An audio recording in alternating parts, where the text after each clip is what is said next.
Bienvenue à vous qui écoutez le podcast, j'ai un truc à te montrer. Pour ce premier hors-série dédié au plaisir coupable au cinéma. Acteurs aux fraises, scénarios qui tiennent sur un timbre-poste ou encore effets numériques douteux, aujourd'hui on vous parle de ces films dont la forme et parfois le fond laissent à désirer, qui sont criblés de défauts, mais qui trouvent grâce à nos yeux. Pour définir la différence entre un navet et un nanar, pour débattre et défendre férocement nos mauvais films favoris, je suis accompagnée de Bastien. Bonsoir Bastien. Bonsoir. Et de Arnold. Salut. Alors, qu'est-ce que vous avez à dire déjà sur les plaisirs coupables ? Est-ce que finalement on ferait pas une approche classique et on commencerait peut-être par définir ce que c'est un plaisir coupable pour chacun. Pour chacun, ouais, vas-y. Vas-y Mathilde. Alors moi c'est un film qui objectivement a beaucoup de défauts, genre d'un point de vue technique ou... Sur tous les plans. Ouais, sur plein de plans en fait. Okay. Ça peut être... C'est pas forcément sur tous les plans. Mais ça peut être un truc qui peut être suffisamment gênant pour que je me dise là je culpabilise de kiffer ça. Bon, un bancal. Voilà. Il y a peut-être genre ça touche quelque chose de beauf chez moi souvent. Ah ouais. Très souvent. Ou alors c'est lié à l'enfance. Ok. Tu vois ce que je veux dire. Donc la nostalgie qui prend pas sur le... C'est ça. Ou alors je deviens un peu débile pour quelque chose, tu vois. Ok. Genre j'accepte de baisser mes critères d'exigence habituels. Est-ce que Pedro Pascal est un plaisir coupable ? C'est une bonne question. Franchement, elle est où la culpabilité pour Pedro Pascal ? J'avoue, je la vois pas la culpabilité. Il est pas très bon. Il a pas une grande range, on va dire. Ah oui, non, c'est vrai. C'est vrai, oui. C'est vrai. C'est un peu un plaisir coupable, j'avoue. C'est quoi pour toi un plaisir coupable ? Et je pense un peu la même chose. Un peu de nostalgie d'enfance, un peu truc de gros beauf, quoi. Mais jusqu'à kiffant. Il y a des grosses voitures, il y a des gros robots, des gros aliens. Et un petit peu de c'est bancal, mais il y a quelque chose qui fait que t'accroches, quoi. Que t'es hooked into it. Ok. Déjà, gros robot, gros lézard. Si tu fais référence à Pacific Rim, on peut pas parler d'un plaisir coupable. Mais ça, c'est autre chose. Ça, c'est un autre sujet. C'est un autre sujet. Mais ouais, je suis assez d'accord. Il y a une différence entre du coup l'objectivité de la qualité du film et la subjectivité, quoi, c'est sûr. Je pense qu'il y a aussi un autre truc qui est à prendre en compte, ça va être l'opinion du public de manière générale. Mais c'est vrai. Versus la tienne. C'est pas mal de films que beaucoup de gens considèrent comme catastrophiques, dont on va probablement évoquer ici, mais que je trouve fondamentalement pas si mauvais, et donc plaisir coupable, quoi, parce que personne l'aime à part toi. Oui, un peu, ouais, c'est vrai, carrément. Ouais, intéressant. Moi je me suis souvent posé la question, est-ce que c'est un navet ou un nanar, le film que j'aime, le plaisir coupable, et du coup je me disais, pour vous, c'est quoi la différence entre les deux ? Entre mauvais film et... navet et nanar. Et mauvais film assumé. C'est ça. En fait, est-ce que Parce que tu vois, typiquement, nanar. Oui, en fait, un nanar, c'est un film qui fait exprès d'être mauvais. Ok, ouais. Non, ça c'est les faux nanars. Ça c'est les Sharknado, les trucs comme ça. Ah oui. Pour moi, le vrai nanar, c'est le film le mec il voulait faire un truc bien, premier degré, mais il a fait une catastrophe sans nom. Ok. Pour moi, c'est ça un vrai nanar. J'aime pas les faux nanars. Ah ok, donc en fait, dans les nanars, il y a le nanar authentique moi, je trouve... et le faux nanar. Tu vois, pour moi, Run n'est même pas un nanar, à vrai dire. Un navet, ça pourrait se discuter. Alors pour moi, un navet, c'est un film typiquement les films de Michael Bay. Ok. Ou Twilight. Tu l'oublies aussi vite que tu l'as vu. Ouais, il y a un truc, genre c'est objectivement, c'est mauvais et c'est raté. Tu vois, genre Star Wars 8, Star Wars 9, c'est des navets. Tu vois ce que je veux dire ? Ouais. Il n'y a rien à sauver. Ouais. C'est creux. Après, je pense que c'est superficiel. Si on prend des hyperprods genre Disney, genre Marvel, il y a d'autres enjeux qui viennent se rajouter à ça. C'est pas juste des mauvais films, c'est des mauvaises prods. Oui. C'est des décisions de réalisation qui sont catastrophiques. Tu vois, il y a beaucoup de choses qui viennent typiquement, pour moi, tu vois, les Marvel, c'est des navets. Oui. Tu vois ? La majorité. C'est évident, oui. Mais c'est pas des... Enfin, à mes yeux, mais pas pour tout le monde, effectivement. Donc le nanar, pour donner des exemples de nanar, on va avoir The Room de Tommy Wiseau. Génial. Voilà, qui est assez fou. Oui, qui est très premier degré. Du coup. Troll 2, évidemment. Bien sûr.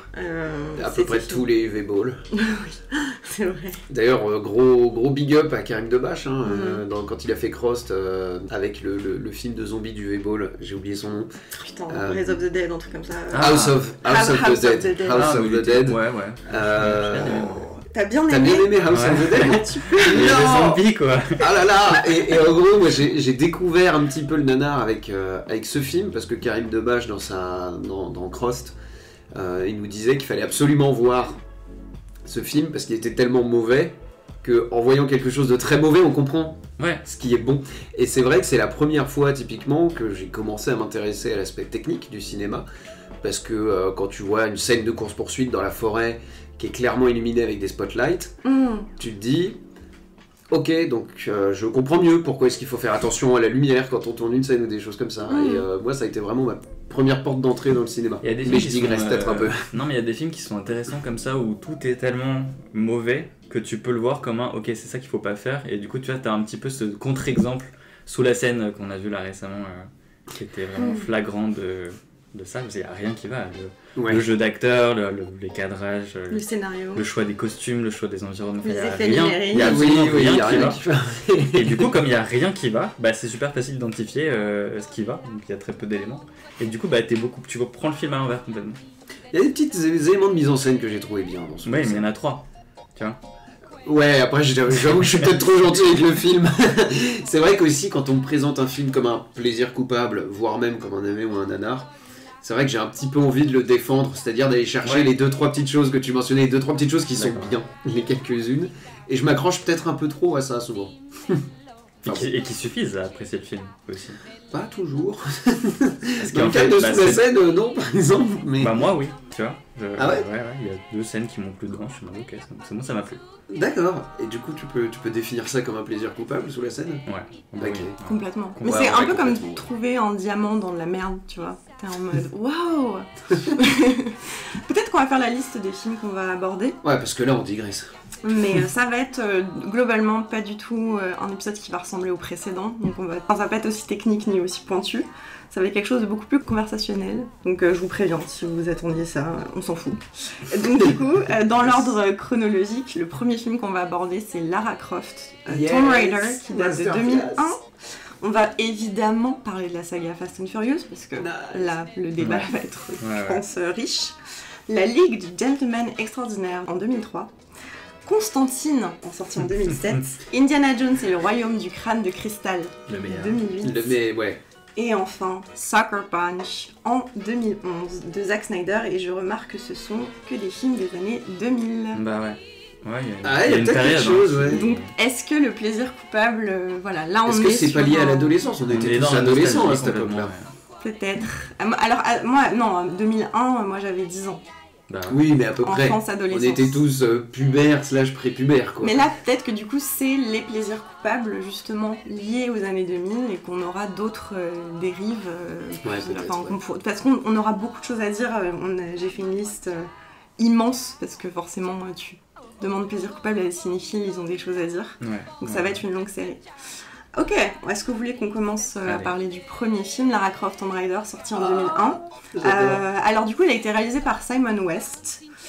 Simon West qui n'a pas fait grand chose à part des blockbusters sans grand intérêt, avec Angelina Jolie, donc Daniel des plaisirs Craig. coupables. Voilà, c'est ça. Ouais. Daniel Craig quand même. Ouais, et il y a Ian Glen qui joue Jorah Mormont dans The Game of Thrones, qui joue le méchant dans ce film. C'est vrai aussi. Ouais. À quel âge vous l'avez vu ? Vous l'avez découvert ? Alors moi je l'ai vu... Alors, je sais pas si... Non, c'était pas à sa sortie, je l'ai jamais vu au cinéma, mais j'ai pu le voir sur l'iPod vidéo de mon grand frère, qui avait un iPod vidéo à l'époque, là, les gros là, noirs, avec un tout petit écran. Et en plus de ce petit écran, à la faveur d'une transformation du fichier AVI en MP4 un peu bancale, l'image était déformée. C'est-à-dire que c'était une espèce de 16/9 sur du 4/3, enfin c'était très étrange, donc je l'ai vu dans les conditions, j'ai envie de dire, optimales.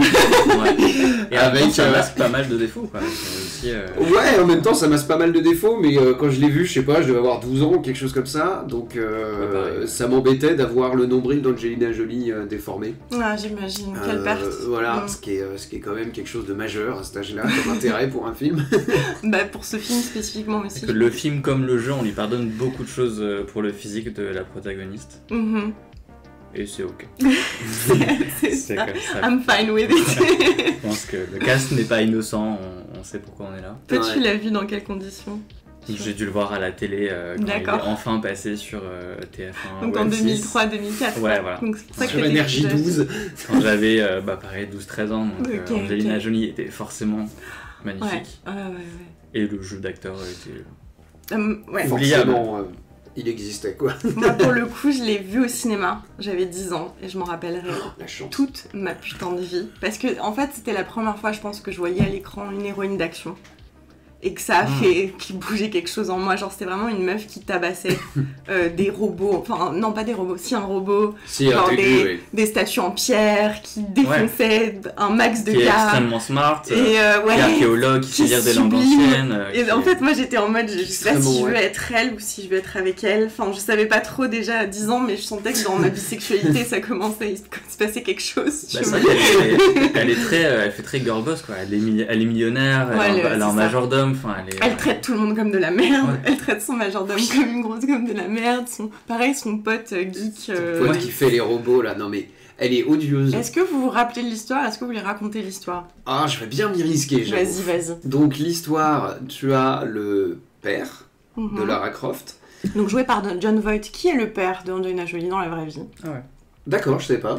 Bah, enfin, en tout cas il est mort dans le film, et avant de mourir il a légué, caché pour sa fille dans une horloge, alors je sais plus, c'est une espèce de petit grain de poussière d'étoile ou quelque chose comme ça. Un artefact en tout cas. C'est un artefact, voilà. Et on découvre que cet artefact est convoité par les Illuminati. Déjà, déjà.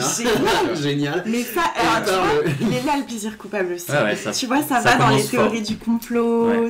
Les enjeux sont tout de suite. Ça commence super fort, mais en vrai, moi, ça me dérange pas. Je trouve que c'est marrant qu'ils aient réutilisé la mythologie des Illuminati là-dedans, qu'ils l'ont droppé comme ça. Ça va bien avec le jeu vidéo, ça va bien avec le film. Donc les Illuminati cherchent à récupérer ça. Pour... Là, j'avoue, je cale un peu. Il n'y a pas une histoire de contrôle du temps? Si, c'est exactement. Ouais, une histoire de contrôle du temps. Une machine à contrôler le temps.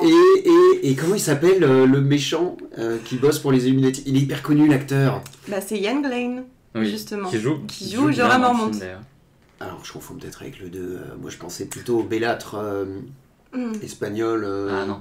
Non, je pense que tu confonds avec le berceau de la vie. Ouais, parce que les deux, alors oui, je m'excuse tout de suite auprès des auditeurs, mais les deux se ressemblent tellement que j'ai vraiment tendance à les confondre. Je suis absolument pas d'accord, il y en a un c'est un chef-d'œuvre et l'autre c'est un... Du réchauffé.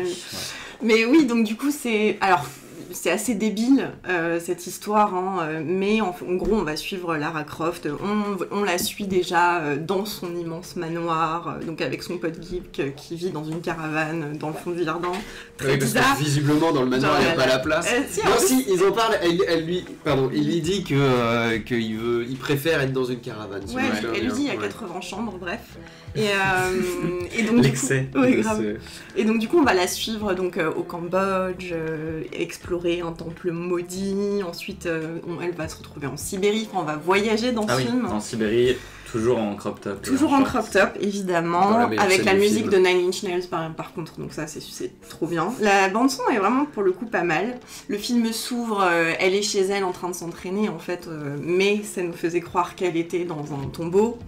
Parce qu'en gros, elle a un décor exactement de pyramide et elle s'entraîne avec ce robot qui est incroyable. Qui s'appelle Simon. Quel massacre. Elle massacre le robot et le décor. Ouais. Et je me dis, pour une séance de sport, moi qui me plains du prix de l'abonnement à la salle d'escalade... C'est ça, c'est ça. Mais pour le coup, je trouve que les scènes d'action sont jouissives et vraiment bien orchestrées. Il y a cette scène où elle se fait attaquer chez elle pendant que madame, elle fait du saut à l'élastique sur de la musique classique dans son salon. C'est comme ça, tu vois. Je sais pas si tu te rappelles de cette scène. Non, et genre, ils s'introduisent chez elle, donc il y a 15-20 mecs qui pètent la baie vitrée et en fait elle doit les buter avec son harnais de... Ah, c'est trop bien avec et avec sa moto.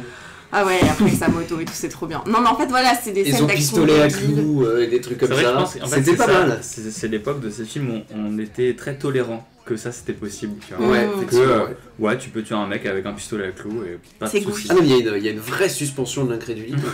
Typiquement, elle met un mec KO en faisant un stoppie avec sa moto, donc c'est quand la roue arrière va en l'air. Ah ouais. Et en le tapant avec la roue arrière. Et bon, c'est pas très crédible. C'est ambitieux. Voilà, moi qui suis motard, je vous le dis, ambitieux est le terme. Mais c'est pas grave, parce que ça donne une scène cool. En plus de ça, je trouve que les scènes d'action sont quand même plutôt bien montées. Elles sont très compréhensibles, sont très claires. Ouais. Les chorégraphies sont assez sympas. Les chorégraphies sont bien. Les c'était cascadeurs pas sont si mal, hein. aussi costauds. Mais oui. Ouais, non, c'était pas si mal. Les effets numériques laissent un peu à désirer 2001, mais ils sont pas si... Ils sont pas si présents. Tu vois. Ça va, je trouve. Je me souviens du robot d'entraînement, là. Mais non, je crois qu'il est fait en effet pratique, hein, celui-là. Ouais, Ah, peut-être, parce que j'avais souvenir qu'il était très bien fait. C'était vraiment les effet statues pratique. de pierre qui sont vrai. en effet Alors ça, je m'en souviens, puis elle rame en plus. dégueu. Qui souffrent un peu comme la momie, quoi. Qui sont... Ouais, On avait besoin de représenter des choses extraordinaires. Aïe, aïe, aïe. mais, Ouais. ça- On aurait Mais il y vraiment... a ce truc qui me rappelle, enfin, qui me revient, c'est que tu vois qu'ils ont eu un petit peu de mal avec le budget pour les effets, Numériques. pour ces numériques, merci. Parce que c'était quand même cher à l'époque, très cher. Et je me souviens que les statues, je crois que c'est dans le temple cambodgien, ne sont pas animées selon le même nombre de frames que le film. Ah oui. Le film doit être, je suppose, à 24-25 frames. Les statues, tu vois qu'elles sont animées avec moins de frames. Ouais, du coup, c'est Et un du peu coup, ça choquant. donne un effet très bizarre, mais c'est pas si dérangeant. C'est vrai. Parce que tu peux te dire, bon, bah, c'est des statues de pierre qui se réveillent, machin. Ouais, mais c'est vrai. Et Ça- quand tu bon. remets à l'époque où le film est sorti, t'avais pas autant de films qu'aujourd'hui, où on a des effets spéciaux dans tous les sens, dans tous les films, au point où on les voit plus aujourd'hui, Ouais. dans les bons films. Et c'est vrai qu'à l'époque, du coup, on avait cette crédulité aussi on a accepté, quoi. C'est vrai on qu'on découvrait, l'acceptait tu beaucoup vois. plus facilement, ouais. Mais en vrai, tout ce qu'on dit là depuis tout à l'heure, ça fait très plaisir. Donc, où est coupable dans ce film? Ah bah, c'est bête. C'est mauvais. Le Déjà, film le est bête. plot initial, les stakes sont... Voilà, faut y croire. débile. Faut y croire fort. Ok, donc le scénario est un peu débile. Quoi, Il y a des complotistes déjà Hmm, à l'ouverture. un petit peu, ouais. Et puis c'est un peu comme Indiana Jones, il y a un côté... il y a une personne incroyablement intelligente qui trouve un truc que le monde entier veut. Et d'un coup, c'est là que ça acte. Comme si... donc ouais, il y a beaucoup d'incrédulité dans le... Ouais. Ouais, mais c'est un peu difficile de la suspendre, son incrédulité, justement. On voit par exemple les Illuminati qui recherchent l'artefact, là. Ils doivent s'en servir pour accomplir, je sais plus, une espèce de rituel ou je sais pas quoi. Une prophétie. Ouais, peut-être, mais Avec qui est l'alignement des dépendant étoiles et d'un tout. alignement particulier des planètes qui n'arrive que tous les 2000 ans, je crois. Et ils se réveillent 2 jours avant.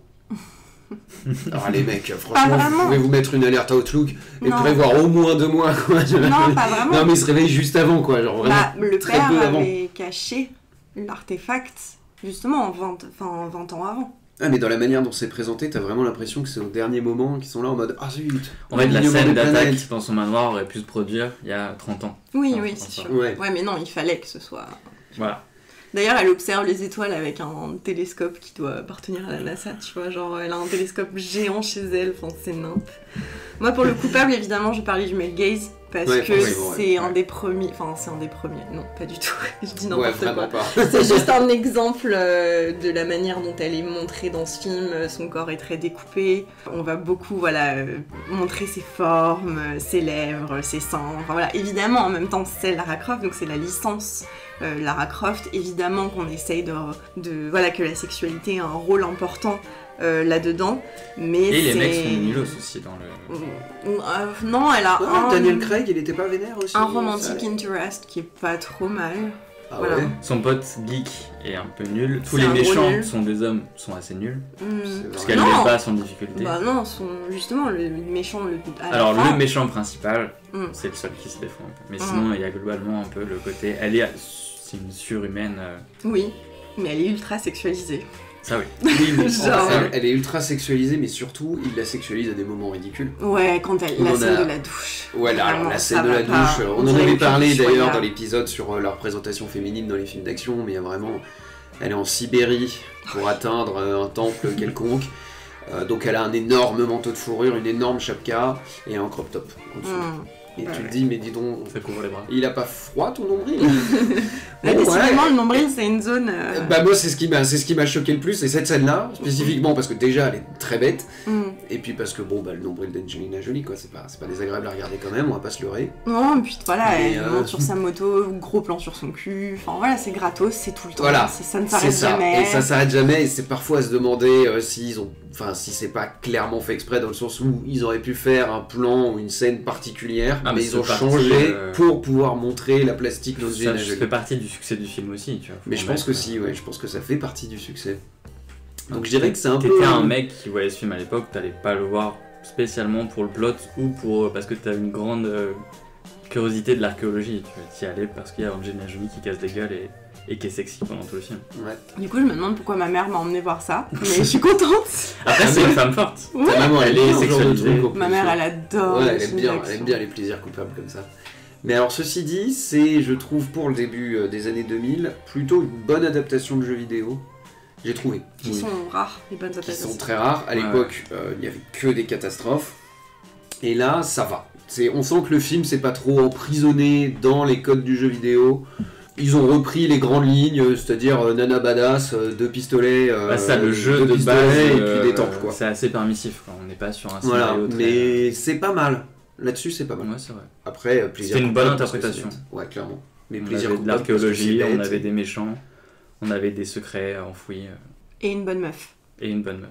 Et une bonne meuf. Bah, en parlant de féminisme, je pense qu'on peut passer à la saga Fast and Furious. Bah, Yes, allez. on a un cran au-dessus encore dans le... Oh, plusieurs. Parce que là, non dessus. seulement on continue de sexualiser les femmes, mais en plus, ce n'est plus du tout une femme qui est personnage principal. Et il n'y a plus aucune femme qui est personnage principal. Donc, Moi, j'irais même jusqu'à dire que la sexualisation passe à la 3e vitesse. Wow. Allez, hop, voilà. Et oui, c'est Arnold, toujours On la va fille bien d'une blague. Bon, déjà, je vais présenter la saga. Le premier est sorti en 2001, comme Lara Croft finalement. Il a été réalisé par Rob Cohen qui a fait XXX et Ah, le 3e opus de la momie. Voilà. que des films incroyables. Oh, le palmarès. Parmi les autres réalisateurs qui ont officié là-dedans, il y en a 6 qui ont été réalisés par Justin Lin. David Leitch a réalisé le spin-off Hobbs vs Shaw, qui est sorti en 2019. Et quand même, David Leitch, on lui doit John Wick, Deadpool 2, Bullet Train et The Fall Guy. Donc t'es un peu en mode tu t'es perdu, David, qu'est-ce qui s'est passé? James Wan, quand même, James Wan, grand réalisateur. Attends, James Wan, les films d'horreur? Mais bien sûr, James Wan. grand réalisateur Fast de and films Furious. d'horreur. Il a réalisé des films pour Fast and Furious. Donc il a fait la saga Insidious, Conjuring. Et il s'est fait un plaisir coupable. Et Fast and Furious. après, il a réalisé Aquaman, qui est un des pires films qui C'est vrai. soit sorti sur cette terre.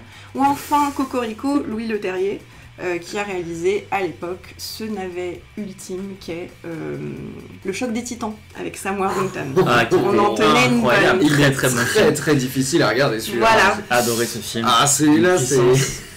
Donc la saga Fast and Furious compte, je ne sais pas combien de films, j'ai pas le chiffre exact, mais en tout cas, ça fait 22 ans, presque 23, qu'elle officie.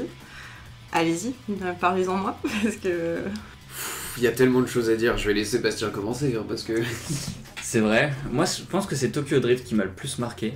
Hmm. Parce que c'était, on progressait un petit peu, c'était la licence commençait à être plus assumée, à se poser plus, donc on savait un peu plus où on allait, ce qu'on allait retrouver, et en même temps il poussait tous les cadrans au max, quoi. La sexualisation elle est au max, toute la beaufitude de je suis un pilote, je vais plus vite, est poussée au max aussi. Le rapport à moitié fraternel, à moitié confrontation entre mecs, enfin bref, il n'y a rien qui va, et ça marche, quoi. Visuellement il est satisfaisant, il y a des scènes d'action qui sont vraiment cool. Il est beau esthétiquement, c'est un beau film. Ouais, ok. J'ai pas réussi moi, j'arrive pas. T'as pas réussi à je regarder décroche. Tokyo Drift ou Il faut Fast and Furious? débrancher Il y en a quelques- ouais. un que j'ai réussi à voir en entier, c'est le 7. Et sinon, j'ai essayé plusieurs fois avec toi. D'ailleurs, t'avais essayé de me faire un marathon et en fait, très vite, il se passe quelque chose. Je dissocie. On avait un deal, tu me faisais regarder les. Comment ça s'appelle ce truc idiot avec les vampires et les Twilight. Twilight. Ouais. Et à chaque Twilight que je regardais, tu devais regarder un Fast and Furious. Franchement, T'as Twilight, jamais honoré ta part j'ai du deal. beaucoup plus de plaisir à regarder Twilight. D'ailleurs, faudrait qu'on les mette dans les plaisirs coupables. Il aurait pu. Que Fast and Furious. Je trouve que c'est beaucoup plus intéressant pour moi, en tout cas, que. Enfin, Fast and Furious, il n'y a rien qui me parle à moi. Enfin, vraiment. Faut aimer les voitures. Ou les Même meufs pas. bonnes. J'adore les voitures, c'est pas pour autant que j'adore Fast and Furious. Ou faut aimer Vin Diesel. Ce qui est possible aussi. Ce qui est possible aussi. Vin Diesel qui joue dans Il faut sauver le soldat Ryan, j'ai découvert ça l'autre jour. Ouais, oui, c'est vrai. Il fait un Ça petit m'a rôle. choqué. Mm. Il joue pas si mal d'ailleurs. Non, mais il joue pas si mal. Il joue pas trop mal, hein. Mais c'est juste que bon, la direction d'acteur dans Fast and Furious est particulière sur ce personnage. Bon. Donc toi, c'est Tokyo Drift ton préféré. Moi, Ouais. je dirais que c'est Too Fast, Too Furious. Déjà le Les nom. titres sont Des extraordinaires. Et en fait, moi, ce que j'aime dans Fast and Furious, en tout cas dans les 3 premiers, donc 1, 2 et Tokyo Drift, c'est la vulgarité. La vulgarité, mais décomplexée totale. Assumé. Et que je trouve absolument fascinante. C'est-à-dire qu'on rentre dans les voitures les voitures tunées dans tous les sens avec des grosses basses à l'arrière, les filles en mini short, leggings roses avec marqué Juicy sur les fesses, tous ces trucs là, et en fait c'est tellement vulgaire que je trouve ça absolument fascinant. On fait en permanence référence au sexe, à la vulgarité, à des choses comme ça, et c'est temps, tellement too much, on dirait du Bigard. Oui, mais on n'en sort jamais en fait. On te montre jamais un personnage qui est classe et qui se casse cette vulgarité. Un peu Vin Diesel, si je trouve. Quoi ? Non. C'est l'épitome de la beaufitude. Non, il est pas vulgaire. Il est chauve, musclé, il s'habille en polo. Ouais, mais il est pas vulgaire. Il va pas aller. Ici, il insulte les gens aussi. Oui, mais il est pas vulgaire comme les personnages secondaires que t'as dans le 2, par exemple. Dans le 2, le film s'ouvre sur une course de rue où vraiment, mais c'est festival. C'est-à-dire que tu es sur la ligne de départ, il y a une petite nana japonaise, voilà, mini short rose. Avec un plan qui monte sur ses jambes et son cul. Exactement, qui s'appelle Tsuki. T'as le mec qui organise la course, qui va voir Tsuki et qui lui dit genre oui, bah viens, passe me voir à l'atelier après, je m'occuperai de ton pare-choc avant, ou des trucs comme ça. Et puis alors t'as un autre concurrent qui est une espèce de stéréotype de Mexicain, où lui, pour gagner la course, c'est la nana qui va le voir et qui lui dit genre ouais, si tu gagnes la course, tu m'auras moi. Et puis là, il amène une autre nana, mais tu l'auras elle aussi. Hein. C'est d'une vulgarité. C'est affligeant. Et en fait, je trouve ça fascinant d'atteindre ces niveaux-là, quoi. Et j'adore. Ok. Ouais, en fait, il y a un truc pour toi, c'est tous les potards au max et ça touche le beauf en toi qui se régale. Ouais, mon beauf se réveille, il est très heureux. Ça donne envie de faire un barbecue et de mettre des tongs et de faire des blagues sexistes. Non, c'est vulgaire, faudrait que ce soit bien pire que ça. Je sais même pas comment je pourrais faire pour atteindre un tel niveau de vulgarité. Voilà. Après, et c'est pour ça en moi que c'est un plaisir coupable, c'est que ça titille des pulsions bigaresques. Je vois pas trop comment dire. Ouais, des bas instincts. Oui, mais c'est tellement too much que je trouve ça fascinant. C'est un musée des années 2000. Je pense par contre, on peut donner quand même le crédit du sound design du film, qui est particulièrement c'est vrai qu'il est pas mal. Et un petit peu, tu vois, un peu comme un Star Wars, l'attaque des clones, où le son, t'es juste, ok, t'es en mode ouais, bah ouais, je suis dans le film et ça marche. C'est vrai que le son des bagnoles. Et qui c'est kiffant. Ouais, le son marche bien. Il y a des petites, alors pas vraiment des idées de mise en scène, mais plutôt des séquences que je trouve plutôt pas trop mal fichues, en tout cas dans le 2. Il y a quand même eu un shift dans la saga Fast and Furious on fait de ces films débiles, enfin voilà, pas très développés, jusqu'à on va essayer de imaginer les scènes de cascade les plus absurdes et les plus impossibles possibles. Enfin moi j'ai vraiment cette scène dans le 7 où il passe c'est à Dubaï et il passe d'immeuble en immeuble dans une voiture. J'étais en mode en fait voilà, c'est qu'en fait il y a un truc dans le spectacle où vraiment ça part trop loin, justement un peu à la Michael Bay. Oui, mais ça devient presque des super-héros. Ah oui, complètement. Ça devient presque du fantastique. Il saute d'une voiture à une autre et c'est il y a quelque chose de limite en fait on change de genre. Tu vois, on va plus dans quelque chose d'irréel. J'ai l'impression, moi c'est ma petite analyse, mais qu'au fur et à mesure de la série, on a shifté de nanar à faux nanar, entre guillemets. C'est ça, oui, un peu. Je vois, si aussi j'aime beaucoup les 3 premiers, c'est parce qu'ils se prennent à fond au sérieux. Ils sont à fond dans leur truc, les mecs. Il y a 0 second degré. Les enjeux sont concrets. Et puis c'est vulgaire, mais c'est parce qu'on aime ça. Allez, on y va, quoi. Ouais, et ce que veulent les personnages, c'est assez terre à terre aussi. Tu vois, il veut gagner une course parce qu'il a pas de thune. Ouais, c'est ça. C'est des enjeux assez. C'est assez compréhensible, exactement. Et puis, il y en a un que moi je trouve un peu particulier. Alors, je sais pas si c'est le 3, le 4, le 5, franchement je m'y perds. C'est celui où ils sont dans les tunnels sous la frontière mexicano-américaine. Enfin bref, et lui, pour le coup, je trouve qu'on est sur un film qui est pas mauvais, vraiment pas mauvais. Les scènes d'action sont vraiment hyper bien tournées, notamment au début, ils prennent d'assaut un tanker, une citerne. Il y a un côté un peu Mad Max, c'est hyper bien tourné, c'est ultra bien rythmé. Il y a des petites blagues par-ci par-là, parce que t'es quand même dans Fast and Furious, mais c'est génial. Et après, il y a celui-là, un peu paumé au milieu de nulle part, et après ça part dans le grand n'importe quoi, et moi c'est là, je dois avouer que j'ai arrêté de regarder, quoi. Ok, t'as arrêté de regarder un moment. Ouais, parce que moi j'ai horreur des films qui sont là, qui ont cette espèce d'approche de oh bah tout le monde se fout de notre gueule parce que c'est too much, oh bah regarde, on va continuer à faire la même chose, mais en leur faisant bien comprendre qu'on a compris que c'était too much. Tu vois ce que je veux dire ? C'est presque Naruto-esque, tu vois, dans l'escalade de faut que ce soit de plus en plus extraordinaire, quitte à être absurde. On va rendre le truc de plus en plus extraordinaire. Et à la fin, c'est un peu dommage. Interpol, c'est les agents secrets qui sont à la poursuite de Vin Diesel. Et ils apprennent des enjeux internationaux énormes, alors qu'à la base... C'était des voleurs de DVD. Alors qu'à la base, ils volaient des lecteurs DVD, ouais. Et ils voulaient faire des courses dans le désert. C'est vachement plus cohérent, je trouve. Moi, ce qui m'inquiète avec ces films, c'est qu'il y a quand même une grande partie publique qui les prend au premier degré, tu vois. Bien sûr. Qui voit ces films et qui disent c'est ça la masculinité, tu vois. Et c'est ça être un mec, c'est ça réussir, c'est ça. Et je trouve ça assez affligeant. Ouais, il se serait jeté sur un autre film. Si ça n'avait pas été Fast and Furious, ça aurait été Expandables. Mais c'est vraiment testostérone, la saga, quoi. Tu vois, c'est vraiment genre l'épitome de la masculinité toxique. Les personnages féminins qui sont tous des objets sexuels. Non, t'es dur, il y a Michelle Rodriguez. Ouais. Qui est sexualisé quand même pas mal. Bien sûr, c'est Michelle Rodriguez. Je sais pas, il y a un moment d'ailleurs, je me rappelle. C'est tellement un mauvais exemple. Non, il y a Michelle Rodriguez, mais oui, mais comme dans tous les films, il y a Michelle Rodriguez. Non, enfin bref. Elle a perdu la mémoire ou je sais pas quoi dans le set. Non, elle est morte. Se souvient plus de son mais après, elle va mieux.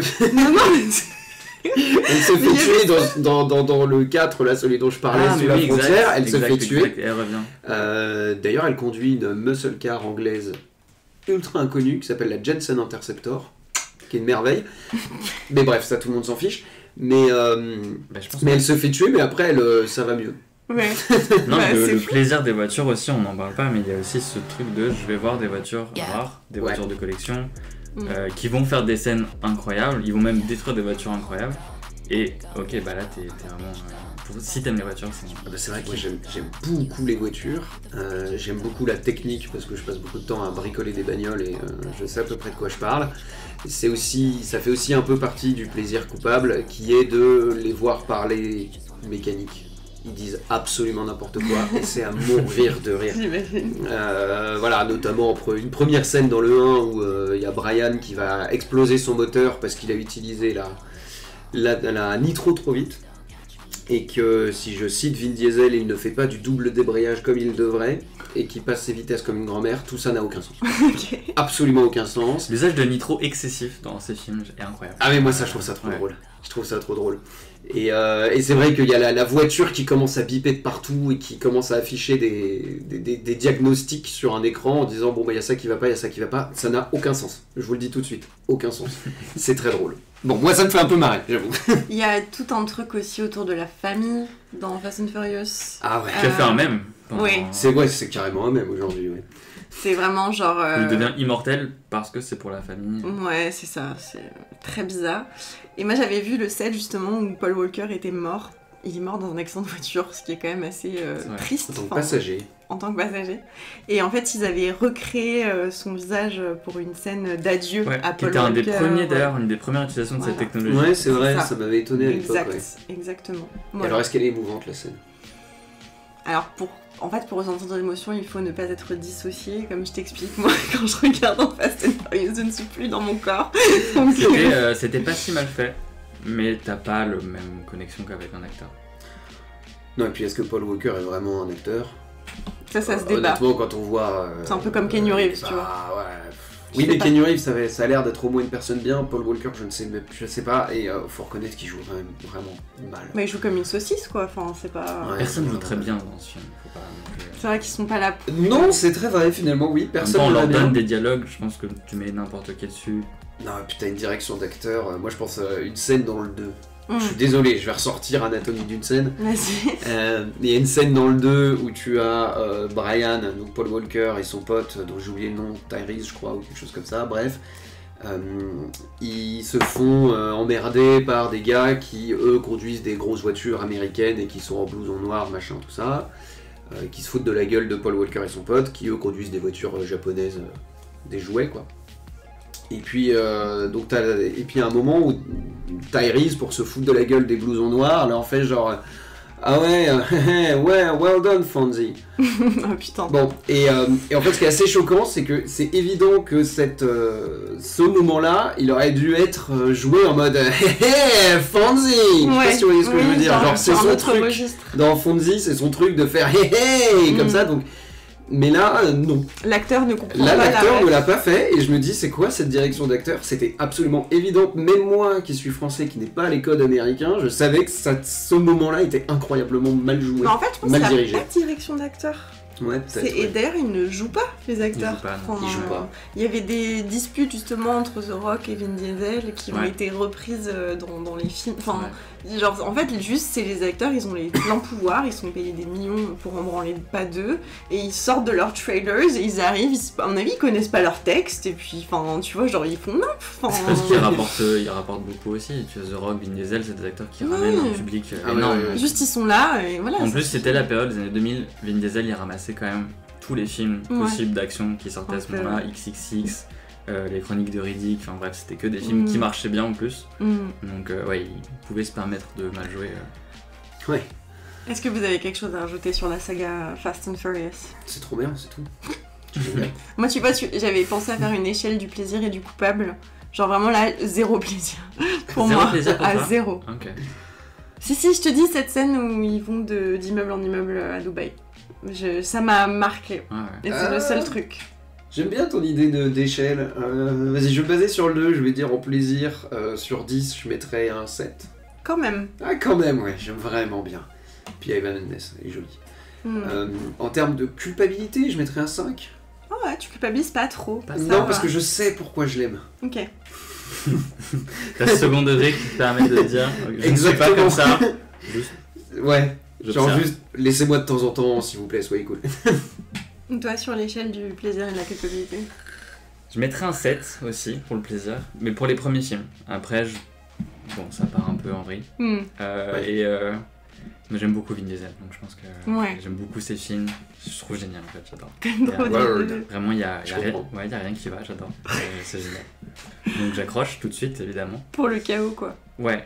Non, puis il porte tellement le « je suis cool et je le sais » qu'on est en mode « vas-y, je te crois et tu peux faire ce que tu veux, j'y crois ». Cette voix, il a une voix si chaude. Vraiment, t'as l'impression quand tu l'entends dire genre « hey, it's for family ». Have a corona. T'as envie de danser. Tu vois, tu te dis genre bah là, je suis dans mon pull de Noël, cosy, en train de prendre une Corona au coin du feu. Et du coup, culpabilité à 7 aussi. 7 aussi. Ouais, la même culpabilité que c'est le corrélé, c'est directement corrélé. Un peu plus quand même que... J'aime moins les voitures, du coup c'est plus... Je suis plus conscient du mauvais jeu d'acteur et des mauvais choix de cadrage. Ok, du coup on va passer au suivant. La Ligue du Gentleman Extraordinaire, sorti en 2003. Le meilleur film de tout cet épisode en fait. Mais tu l'as vu enfant? Ouais, je l'ai vu enfant, adolescent, adulte. Tu l'as vu au cinéma enfant? Je l'ai vu au cinéma, adolescent aussi. Ok, et du coup? Un énorme plaisir. Un énorme plaisir. Je suis un énorme fan de Jules Verne, donc...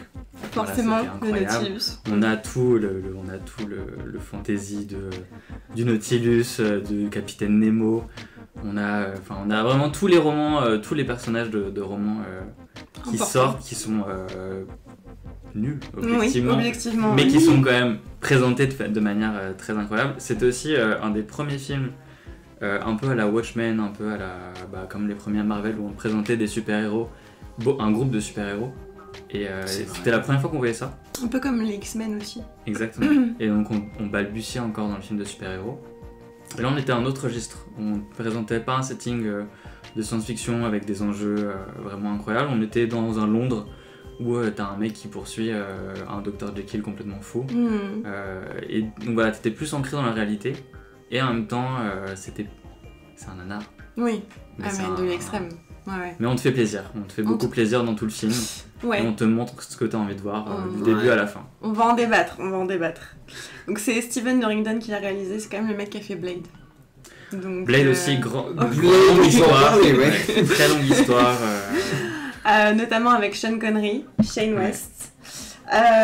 Bon, ça se passe en 1899 et on suit, comme tu disais, plusieurs personnages de romans. Donc l'aventurier Alan Quatermain, le capitaine Nemo de 20 milieux sous les mers, Tom Sawyer, Dr. Jekyll and Mr. Hyde, Mina Harker, donc celle qui est convoitée par Dracula dans le roman Dracula, Dorian Gray et l'homme invisible. Et comme tu disais, du coup, c'est une coalition de super-héros qui sont, recrutés par un agent du gouvernement anglais. On l'a vu il y a pas longtemps, Arnaud. Je sais, j'en ai très peu de souvenirs. Ouais, parce que toi, on l'a vu pour la première fois c'est une découverte. C'était une découverte, ouais. Très récemment. Qu'est-ce que t'en as pensé, toi? Écoute, je trouve l'idée de base tellement cool. Et c'est trop bien, l'idée de reprendre un petit peu tous les héros de la littérature de cette période-là. C'est super intelligent, c'est super cool. Mais c'est une bonne idée, moi j'aimerais trop un remake en vrai. Franchement, ouais. Ce serait trop bien. Sean Connery.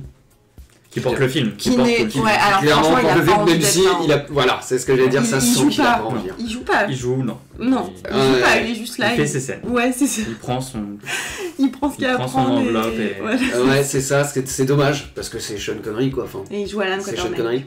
Et, qui est une espèce d'Indiana Jones. Mais sinon, je me souviens que le scénario m'a tellement peu intéressé que je m'en souviens même plus. En fait, c'est l'histoire de gens qui veulent trouver des super armes pour lancer une guerre ou je sais pas quoi. Un truc ouais, genre, c'est globalement. En fait, c'est encore pire que ça. C'est que le méchant prince. En fait, déjà, il y a un arch-némésis dans le film qui est presque secondaire en fait. C'est plus important de voir les pouvoirs des personnages que de comprendre pourquoi ils sont là et pourquoi ils se battent pour quelque chose ensemble.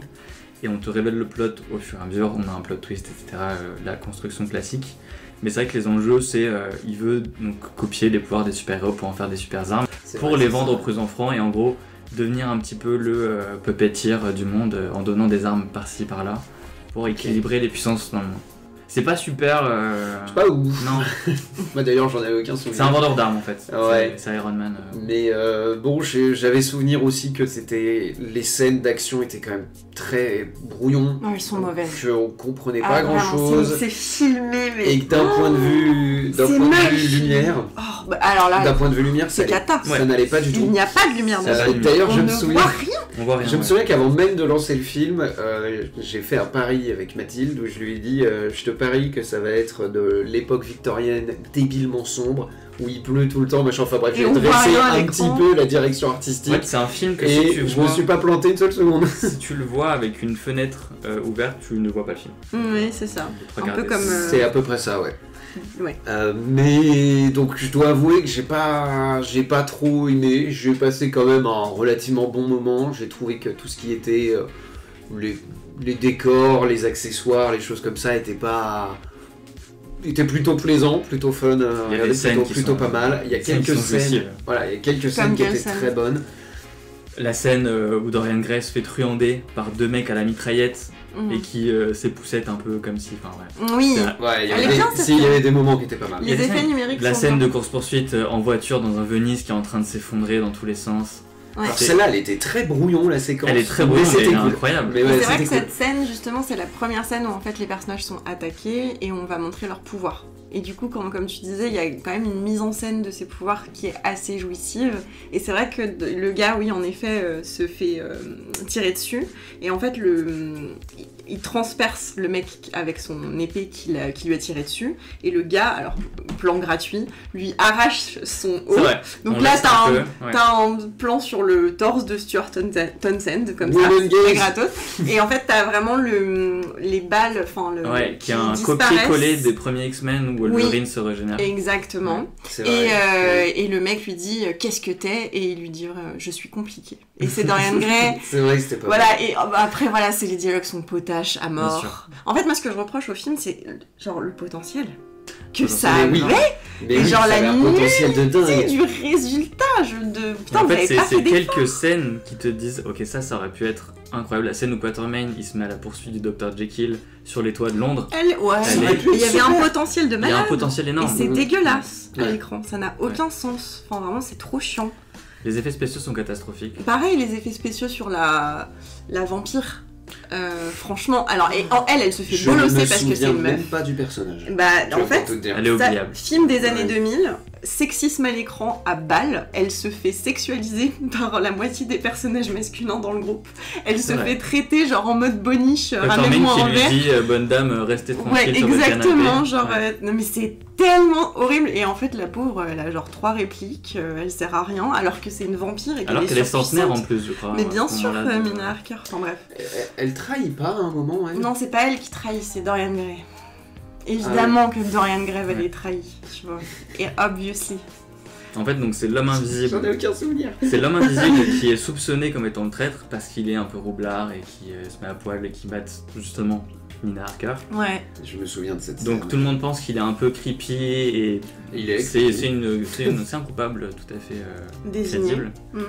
Et en fait non, c'est Dorian Gray qui plot twist se rattache du coup à Moriarty. Ouais, grand méchant. Une espèce de... Mais ce qui était tellement dommage, c'était le traitement de Dr. Jekyll et Mr. Hyde aussi. Genre le Mr. Hyde, c'est une espèce de Hulk dégueulasse. En fait, il y a exactement les mêmes scènes. D'ailleurs, il y a beaucoup de réminiscences des premiers Marvel. Où il y a une scène où il se met face à un miroir et on voit l'acteur et son alter ego. Son double magnifique. Il y a donc pareil que le premier Bruce Banner, le premier Hulk. Avec, Ang Lee. Ouais. Avec Eric Bana. Et on a beaucoup de scènes comme ça qui sont réminiscentes de ces balbutiements des films de super-héros. Et les films se font vachement miroir, je crois. Moi, je préfère largement X-Men, par exemple. Tu vois, je trouve que c'est beaucoup mieux mis en scène, c'est beaucoup plus profond. Enfin, c'est beaucoup moins nanar que... C'est moins nanar, ouais. Vraiment, la idée de Gentleman Extraordinaire, ça ne va pas du tout. Mais parce qu'on tapait dans un registre qui a d'ailleurs pas beaucoup, voire pas du tout été repris depuis, qui est on prend des personnages de romans... Mais c'est cool. Enfin, je trouve ça vraiment, l'idée est tellement bonne. Ouais. Le méchant, c'est Moriarty. Non, il y a Sherlock dans les gentils. Non, il n'y a pas Sherlock. Ok, alors petit conseil pour Hollywood, si vous refaites un rematch, je sais pas comment dire, de ce film, rajoutez Sherlock et Moriarty, c'est pas trop cool. Un reboot, un reboot, ça. Merci, ouais, cherchez le terme. Mais pour le coup, moi, c'est un film, quand enfant, j'ai découvert aussi au ciné. Adolescente, j'adorais, donc j'étais vraiment au max du plaisir, sans culpabilité, du tout, rien du tout. En fait. Et quand je l'ai vu adulte, j'étais en mode ouah, ça m'a piqué d'un coup. Ah, c'est dur. Ça. Parce que forcément, tu finis par développer du goût, normalement, au fur et à mesure des choses que tu regardes. Et du coup, genre aujourd'hui, j'ai même plus tant de plaisir que ça. Genre, je me rappelle de la petite Mathilde qui kiffait, mais moi, je suis en mode. Il y a beaucoup de scènes qui te drainent dans ton énergie dans le film. Il y a une scène extrêmement longue où Alan Quatermain apprend à tirer à Sawyer. Oui, et elle dure vraiment très longtemps cette scène. Sur le pont du Nautilus. C'est interminable ça, mon dieu. Ça n'a aucun intérêt. Et tu sentais que c'était une préparation paiement. Mais tu sais, genre moi je me souviens à la fin de la scène, Maître dit. C'est quoi la préparation au paiement? Elle a été tellement longue, j'en ai plus rien à faire du paiement. C'est clair. J'en ai plus rien à faire. Ouais, c'est tout autour de l'enjeu que Alan Quatermain, son fils est mort et que du coup. Mais ça, c'est pareil. C'est Tom Sawyer, son fils adoptif, je sais pas quoi. Ah, c'est vrai qu'il y a Tom Sawyer aussi. Ouais, il y a Tom Sawyer. Qui est oubliable. Ouais, c'est ça, c'est quoi son pouvoir lui? Il tire. Ouais, il est débrouillard. Non, il tire.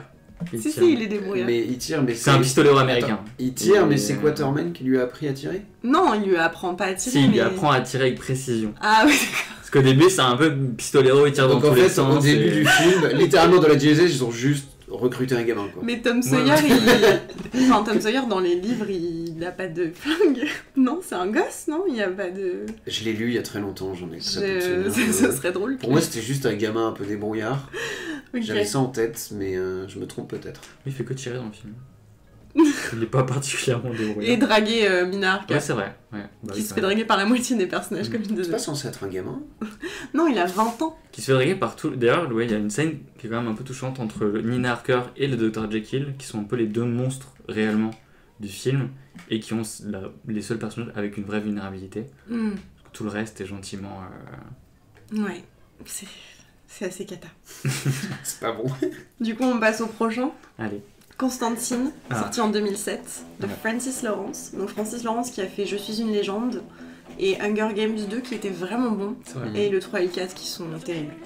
C'est avec Keanu Reeves, Rachel Weisz, Shia LaBeouf et Peter Stormare, donc qui joue le diable, qu'on avait vu dans Prison Break. Excellente, même l'une des meilleures représentations du diable. On va en parler. C'est ce que j'allais dire, elle est tellement bien. On va en parler. Bon, Constantine, c'est l'histoire d'un exorciste, John Constantine, qui est mort à l'adolescence. Il a essayé de se suicider quand il avait 17 ans, parce que on comprend que soit il est schizophrène, soit il voit juste des anges et des démons. Donc c'est un peu dans une forme de réalisme magique, c'est du fantastique. Et il est mort pendant quelques minutes, il est allé en enfer, et quand il est revenu, il s'est dit « je vais chasser des démons ». Et on le rencontre au début du film. Qu'est-ce que vous pensez de ce film ? Vas-y Bastien. Mais il est incroyable. Déjà Ouais. Keanu Reeves. C'est un de ses meilleurs rôles, pour le coup, parce qu'il joue un personnage très renfrogné, Ouais, grognon, plus touchant. inexpressif, et ça C'est lui vrai. va très bien Ouais. à Keanu Reeves. Et en fait, voilà. On sait pourquoi il est comme ça, et c'est plus pardonnable qu'il ait ce peu d'interaction. Oui, il est très replié sur lui, quoi. Et il est cool sans être trop over the top, à être trop talentueux, trop intouchable, avoir trop de plots. Ouais, c'est juste un mec. Oui, c'est vrai. Il est talentueux, mais c'est pas. Il est préparé, il est intelligent, il y a quelque chose d'assez terre à terre. Et en même temps, un peu brut de décoffrage chez lui. Il s'embarrasse pas de codes moraux, il a pas de tact. Enfin, ils s'en fout de tout, quoi. J'adore ce personnage très nonchalant. Tu t'en souviens, toi, de Constantine Pas trop, parce qu'en fait, là, effectivement, je me souviens de la représentation du diable qui était trop stylée. Ouais. Le film, je me souviens l'avoir apprécié. J'allais dire, malgré Keanu Reeves. C'est bon, Keanu Reeves, c'est quand même vraiment... c'est un cascadeur très bien, mais alors, d'un point de vue acteur, ça va pas du tout. Mais là, ça va dans ce film. Mais là, je trouve que le rôle lui va bien. Ça allait bien. J'en ai pas énormément de souvenirs. Je me souviens juste vraiment l'avoir apprécié. Ouais. Mais c'est un film qui frôle un peu les codes du genre horrifique, quand même. Il y a des scènes très glauques. C'est vrai. Dans un hôpital psychiatrique, un suicide montré. Enfin, c'est quand même assez effrayant. Il y a des démons, c'est sombre, c'est très très dark, Constantine. Enfin voilà, c'est en gros le fils du diable, l'antéchrist, essaye de passer de l'autre côté parce que Dieu et le diable ont passé un pacte que en gros ils allaient essayer de se disputer l'humanité et ils ont le droit d'envoyer sur Terre des hybrides. Donc pas des anges complets et pas des démons complets, des espèces de formes angéliques. Dépossédés. On a notamment une des meilleures représentations de l'ange Gabriel aussi, jouée par Tilda Swinton, qui est excellente dans ce J'ai le rôle-là. souvenir qu'elle était un peu terrifiante malgré... Elle est terrifiante. Ouais. Elle est terrifiante. Elle est pas du tout angélique, comme on pourrait l'attendre, au contraire, elle est brutale et... Oui, froide. Ouais. Et d'ailleurs, assez non-binaire aussi, dans sa représentation. She means business. Mais ouais. Elle est très androgyne. Et ce que j'adore, c'est les effets numériques dans ce film, notamment quand on voit un hybride, on les voit à travers les yeux de John Constantine, et en fait on voit des ailes qui se déploient. Tu sais, dans cette magnifique bibliothèque, c'est un plan fixe, elle est devant le feu, enfin bref, c'est incroyable. Et du coup, le fils du diable essaye de passer de l'autre côté, pour que ce soit l'enfer sur Terre. Et le but donc en fait il cherche un médium très très puissant. Donc on suit cette flic dont la sœur jumelle est morte. Et ça va être John Constantine et la flic interprétée par Rachel Weisz qui vont mener l'enquête pour essayer en gros d'empêcher la fin du monde d'arriver. Et ce que j'aime dans ce film, c'est vraiment les passages du monde réel à l'enfer. Dont on a un glimpse. Oui. Catastrophique en termes d'effets spéciaux. Oui. Moi j'adore. Mais quand même. Les effets spéciaux, ils sont trop mauvais, mais je les aime trop. Je les aime trop. Enfin, je sais que c'est vraiment d'un point de vue forme, c'est pas... Mais encore une fois, je pense... on met c'était dans les premières visualisations qu'on avait en tant que spectateur de ces scènes aussi incroyables de l'enfer entier avec des démons dans tous les sens. J'adore. Faut remettre dans le... Moi, ce que j'aime dans ce film, c'est vraiment les détails. Et c'est la manière dont John Constantine va interagir avec cet autre monde qui est là. Et comment on va mettre en scène le fait que le drap entre la réalité et l'autre monde est très fin et il suffit de rien. T'as cette scène où ils sont dans la rue et en fait toutes les voitures commencent à s'éteindre et on en commence à entendre des ailes de démons et en fait c'est avec ces codes horrifiques on joue avec le clair et l'obscur. Comment il fait pour passer en enfer à un moment? Il arrive chez elle, elle a un chat noir, c'est pas le sien, c'est celui de sa sœur, et il lui dit c'est super, les chats c'est des gardiens en fait, ils sont à moitié en dehors en dedans, et du coup il lui dit amène-moi une bassine d'eau. Il met ses pieds dans l'eau. C'est incroyable. Il dit d'ailleurs, c'est comme ça. Il prend le chat sur ses genoux. Il prend le chat sur les genoux, il le regarde dans les yeux. Et et en fait la lumière commence à faiblir dans l'appartement, et en fait à chaque fois qu'il passe en enfer, le temps s'arrête dans la réalité. Et ça, c'est pareil, c'est mis en scène avec des flous, et des ralentis et des surimages qui sont incroyables. Et vraiment, t'as juste ce plan sur le chat qui ronronne avec ses yeux verts, on dirait Moïse en plus. Non, il faut absolument que je le revoie. Il est trop bien. Je me souvenais pas du tout de tout ça. Il y a des bonnes scènes. Ça fait un moment, mais la scène, elle a l'air grave sympa. Il faut absolument que je le revoie, celui-là. Après, voilà, c'est un film un peu bébête. En termes de scénario, c'est vraiment pas... très élaboré. Le scénario est un peu une excuse pour te montrer des trucs cool. Voilà, c'est ça. Et il y a une facilité un petit peu à la Hellboy où t'as un personnage qui a accès à des eaux de martyrs, de démons très facilement, et que ça lui permet de combattre des trucs incroyables. Qui a une connaissance de l'ésotérique presque infinie. Il sait toujours qu'est-ce qu'il faut exactement, et c'est toujours des trucs ultra niches. Ouais, il a des potes à qui il demande. Il a ses potes sorciers. Il a le sorcier qui justement tient cette boîte pour hybride, où il y a des anges, des démons, des vampires. Ça est trop bien cette scène. Enfin, c'est très émo en vrai, Constantine. Et il a son autre pote Beetle qui lui a tous les livres. Tu sais, et c'est lui et c'est lui qui découvre. Donc il est pas seul, il est pas si puissant. C'est ce que tu disais. Il est très il est très compétent malgré tout. Et il est assez relatable malgré le fait qu'il soit extrêmement désagréable et impoli. Et du coup, oui, John Constantine, quand on le découvre au début du film, il a un cancer très avancé du poumon, ce qui fait que le médecin lui dit « vous allez bientôt crever, là c'est vraiment imminent », et il sait que quand il mourra, comme il s'est suicidé une première fois, il ira en enfer. Et en fait, il s'est donné comme but, en gros, d'envoyer le plus de démons en enfer possible, mais il sait que quand il ira en enfer, il va prendre le jet. Et du coup, c'est tout l'enjeu de comment il va faire, du coup. Parce qu'il va bientôt mourir. Et il y a aussi, cette scène où le diable lui retire son cancer. C'est incroyable. C'est extraordinaire. Et vraiment, cette entrée de chant du diable, en fait, il s'ouvre les veines, John Constantine, parce qu'il sait, et c'est un moment désespéré, il sait que il va venir le chercher en personne, le diable. Il le sait très bien qu'il a une petite entrevue avec Lulu. Il a un petit rôle VIP. Et du coup, pareil, effet de le temps, etc. Magnifique, sublime. Et en fait, l'entrée de Lucifer, c'est ses pieds qui rentrent dans le cadre parce qu'il arrive par-dessus. Et c'est ses pieds suintants de noir, d'une espèce de... Et l'acteur, mais genre, il est incroyable. Enfin, vraiment... On a la limite... On a la limite du too much, du ridicule, Toujours. Tu vois, il a la peau glace. Ça dépasse pas, je trouve. Justement, je trouve que ça dépasse pas. Ça dépasse pas. Ridicule. Mais vraiment, on n'est pas loin. Tu vois, quand tu le prends la scène de l'extérieur, c'est presque. C'est osé. Presque ridicule. Un peu. Mais rien que de repenser à la scène, j'ai les poils qui se hérissent. Et elle est vraiment très bien cette scène, mais peut-être trop bien vu que. C'est la seule dont je me souviens clairement. Mais c'est ce que j'allais dire. Un peu occulté le reste. Les autres défauts du film, c'est qu'il a un côté un peu bourrin, blockbuster, de vouloir mettre de l'action, et puis parfois des effets spéciaux vraiment qui laissent à désirer. Moi, j'aurais aimé qu'ils soient un peu plus sobres. Tu vois, que justement, ces scènes, elles sont tellement cool, elles se suffisent en elles-mêmes. Il n'y avait pas besoin de scènes d'action, d'explosion, de trucs comme ça, tu vois. Ouais, mais je pense que tout est dans le nom, dans le titre du film, Constantine, on sait c'est un chasseur de démons. On veut quelqu'un qui chasse des démons. Ouais, mais en même temps, elles sont incroyables, les scènes où il exorcise. Elles sont extraordinaires. Donc du coup, moi, c'est un film où on m'a beaucoup shamé de l'aimer. Ouais, parce que je comprends pas le côté coupable. Déjà, on me disait...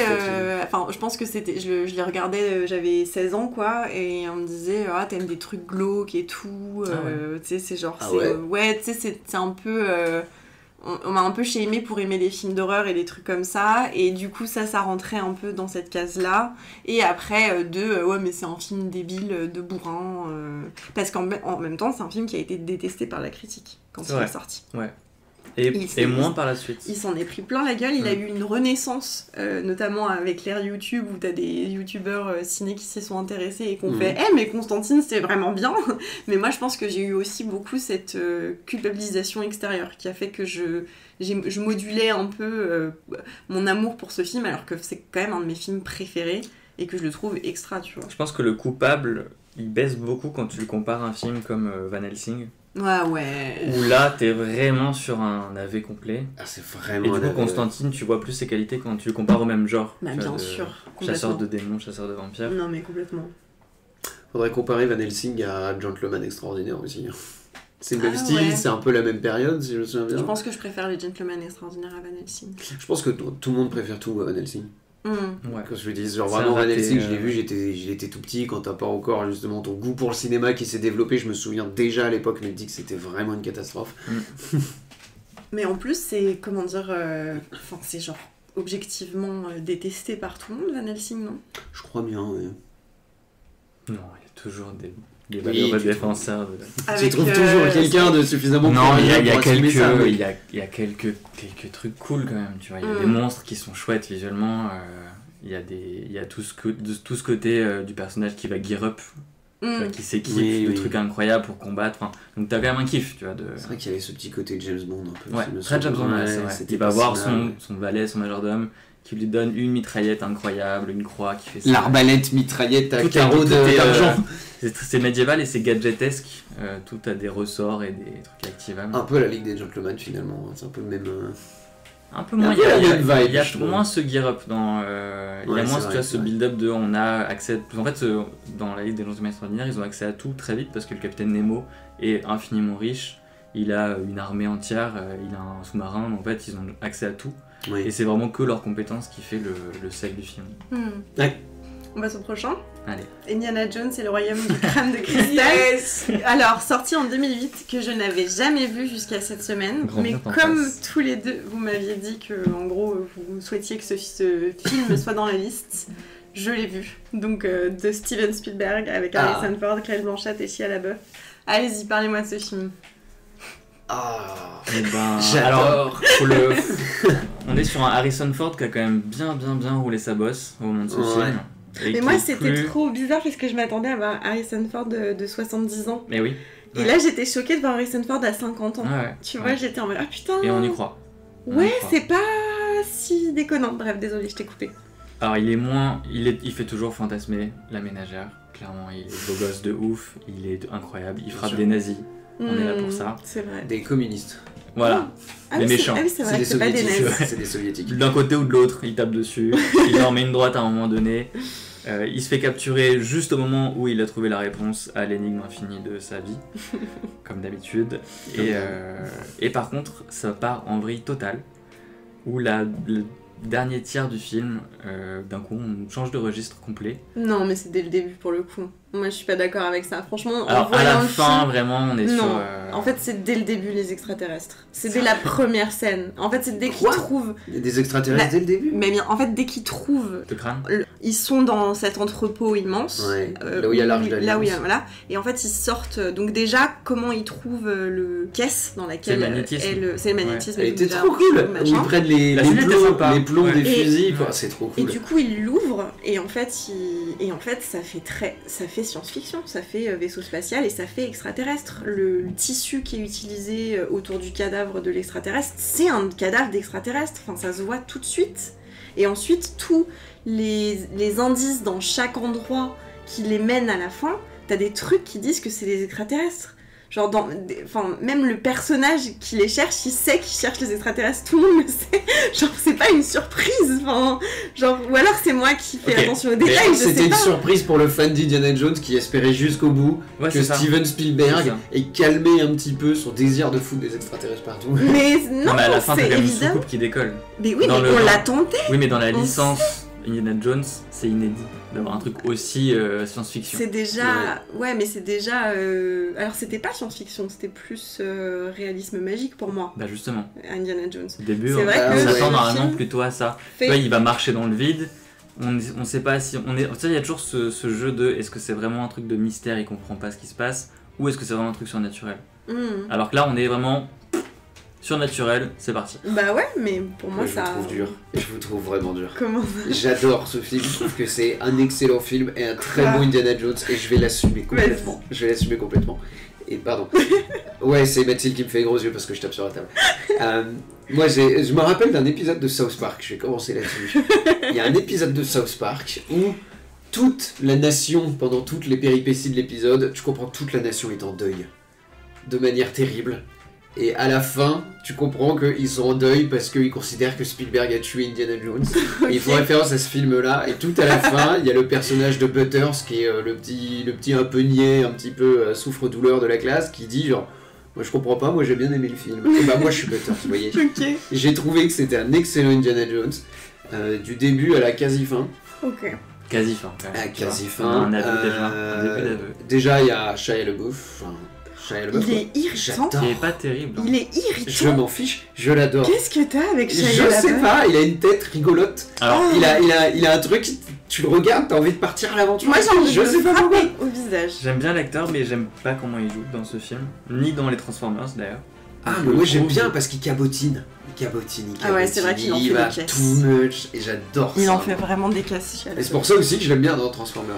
Et on sent, moi ce qui m'a gêné je pense, et surtout dans ce film là, c'est qu'on sent il y a une vraie volonté de le faire passer comme le prochain Indiana Jones, et Ouais, ça clairement. prend pas. Ça prend pas du tout. Moi j'ai trouvé que ça prenait de ouf. Bah, Mais je pourrais pas trop me l'expliquer, je vais Ouais, avouer, mais j'ai trouvé que ça prenait et en très même temps bien. non, tu vois, parce qu'il n'y a pas eu d'Indiana Jones avec Shia LaBeouf derrière. En même temps, il lui prend Non. le chapeau à la fin. Non mais il n'y a pas eu de film. Mais il n'y a pas de passation. Bah... C'est-à-dire qu'à la Non fin. mais c'est l'intention. Non, à la fin, au Oui, mariage. c'est vrai qu'à la fin il y a un gros stop.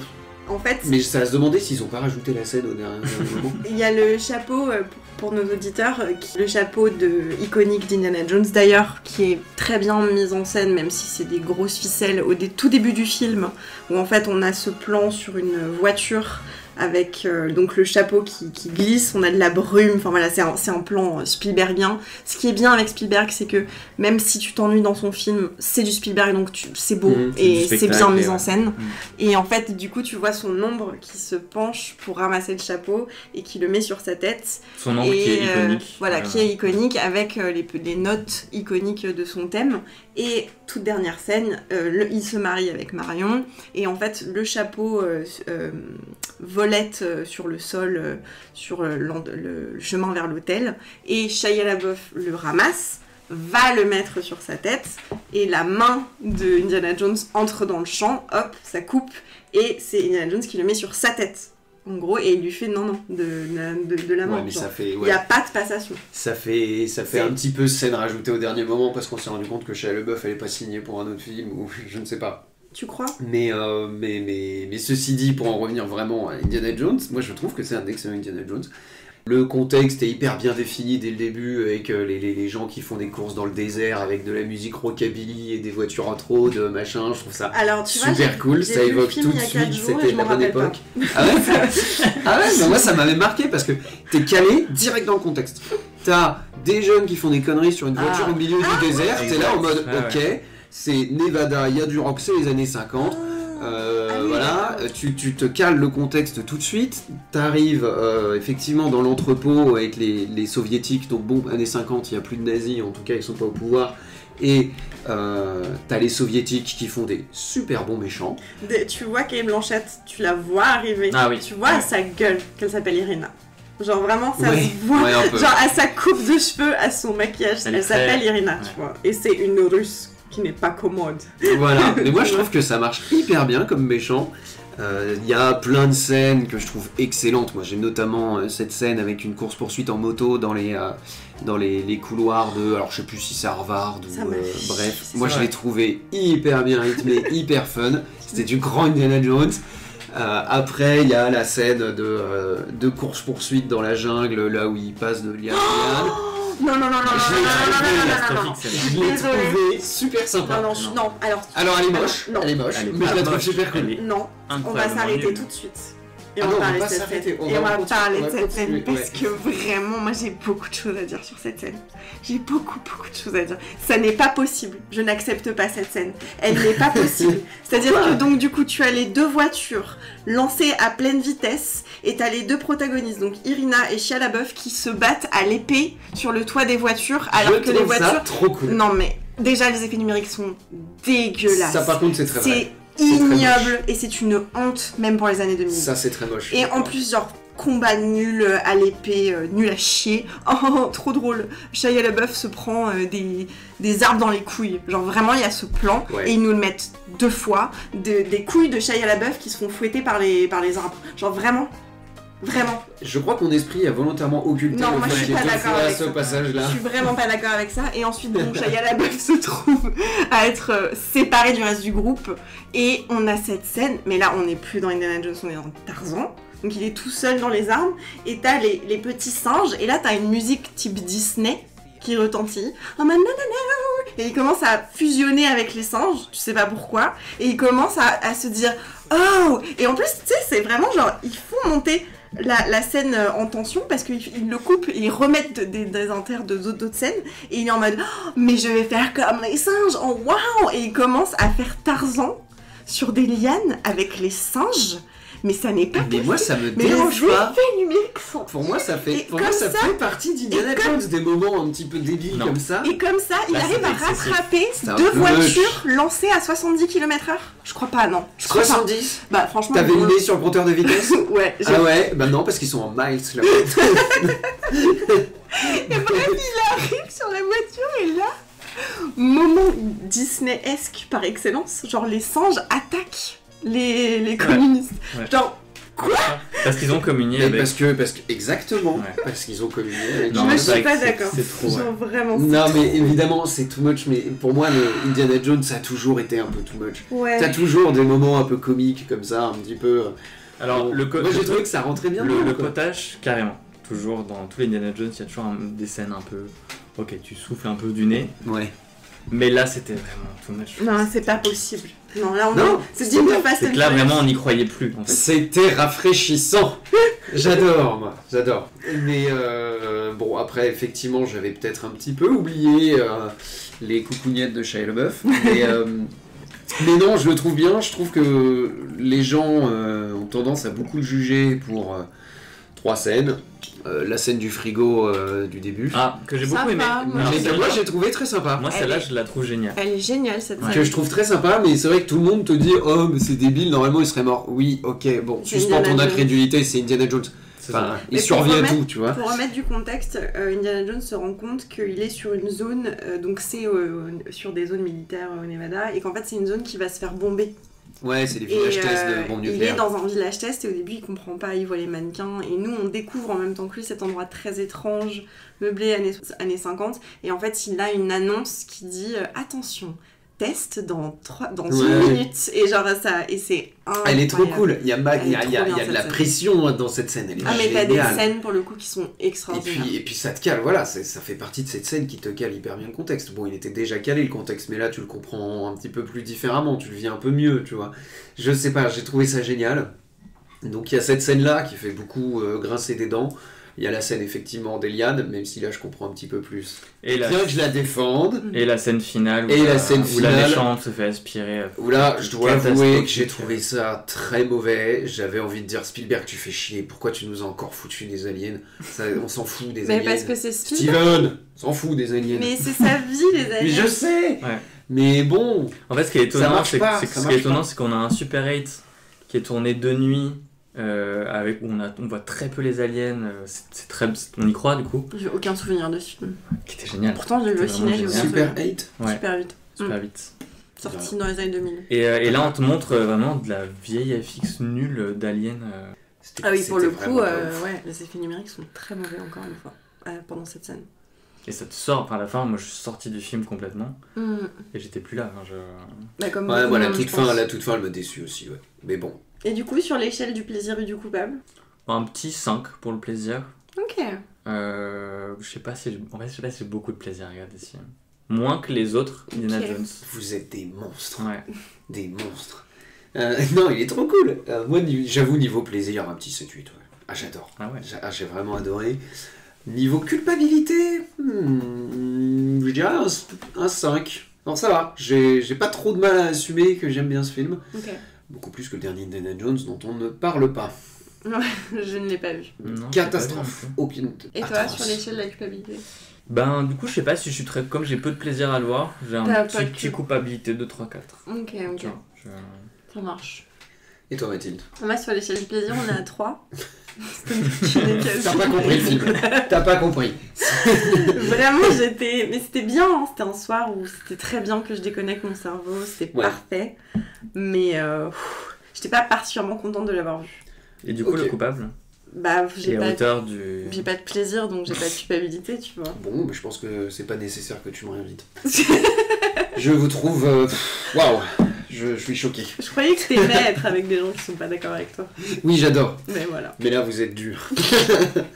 On va passer à notre dernier film, Sucker Punch, sorti en 2011 de Zack Snyder avec Emily Browning, Jenna Malone, Oscar Isaac, Carla Gugino et John Hamm. Déjà, est-ce que l'un de vous peut nous raconter l'histoire? Ouais, il y a un samouraï géant avec une sulfateuse, je pense qu'à partir de... Ah non, Bastien fait pas honneur au film, c'est bien plus compliqué. Donc Ouais, on est pas dans trop une histoire, besoin. dans une histoire, dans une histoire, dans une histoire. Ok. Donc on suit une nana qui s'appelle Baby Doll. Elle doit avoir un vrai nom, mais enfin en tout cas bon, on s'en souvient comme Baby Doll. Baby Doll qui est internée de force par son beau-père. Dans un Ou son père, je ne sais pas, dans un asile psychiatrique, ça a l'air, beau-père, ça a Qui a tué l'air sa petite d'être pendant les années 30, quelque chose comme ça. Et pour oublier le fait qu'elle soit dans un asile, elle va se créer un monde parallèle dans lequel elle est en vérité dans un cabaret / bordel. Déjà, quelle meuf crée pour s'évader oui, et quelle un meuf, fantasme où elle est obligée de faire du travail du sexe. Voilà, donc, Personne. et donc on est donc dans ce deuxième niveau de réalité, et dans ce deuxième niveau de réalité, elle s'invente un troisième niveau de réalité, où elle et ses comparses d'infortune du bordel / de l'hôpital psychiatrique prennent la peau de super héroïne en jupe et en porte-jartel Oui. pour se lancer dans des espèces d'aventures très courtes qui ressemblent un peu à des niveaux de jeux vidéo pour Je crois récupérer que- un certain nombre d'artefacts qui vont leur permettre de s'échapper dans la deuxième réalité et dans la première réalité. Ouais, c'est ça. Enfin du coup dans la réalité. C'est très bien résumé. Ouais. Bravo. Et Toutes du ces coup, surcouches sont tellement inutiles. Du coup, les personnages, on les retrouve. Donc, la personnage de la psychiatre, ça devient un peu la maquerelle. L'infirmier en psychiatrie, ça devient pareil, un Mac. Le mec qui va la lobotomiser, c'est dans son fantasme le mec qui va prendre sa virginité. Enfin voilà, en tout cas, les deux mondes se font écho. Les trois mondes. Les trois mondes, pardon. Parmi les mondes qu'elles vont explorer, donc il y a le premier justement avec ce samouraï géant, robot samouraï géant, où en fait elle découvre qu'elle va devoir se battre. Donc c'est la fois aussi où on lui donne ses armes. Donc elle rencontre un mentor qui lui dit des phrases cryptiques, qui lui donne son katana. Et avec son katana, c'est toujours celui qu'elle a utilisé. Il y a une petite peluche accrochée. Et elle a d'ailleurs, je crois qu'il lui donne un flingue en même temps. Ouais, il y a J'en ai un flingue. Il y a un mélange de kawaii et de... C'est ça, et de violence. Et elle va et se de battre Kill Bill, un peu. contre ce... Oui, un petit peu. Ouais.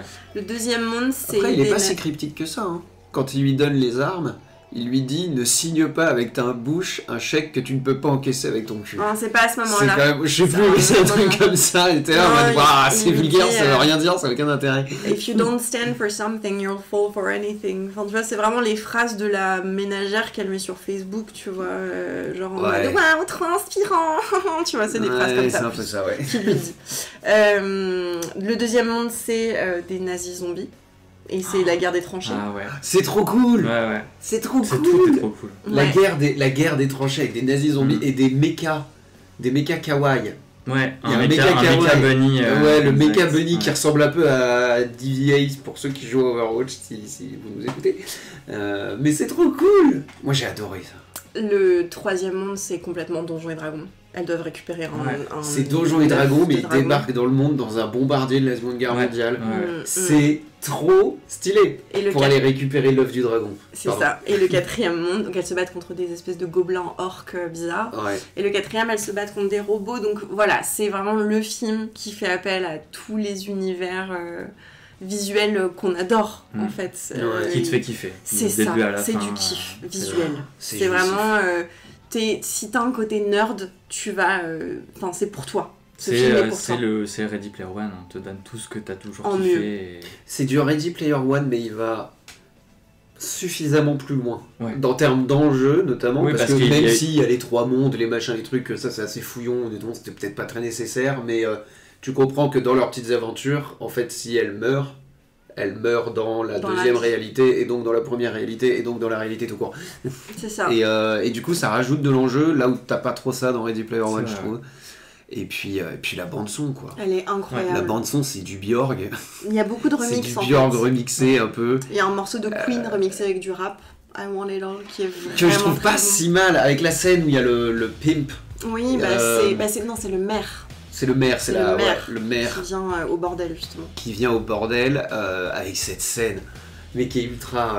Ouais, effectivement, t'as ce remix de I Want It All. En fait, c'est Zack Snyder, donc c'est très putassier et purement esthétique dans la mise en scène. Zack Snyder, c'est quand même quelqu'un qui a des idées visuelles très intéressantes.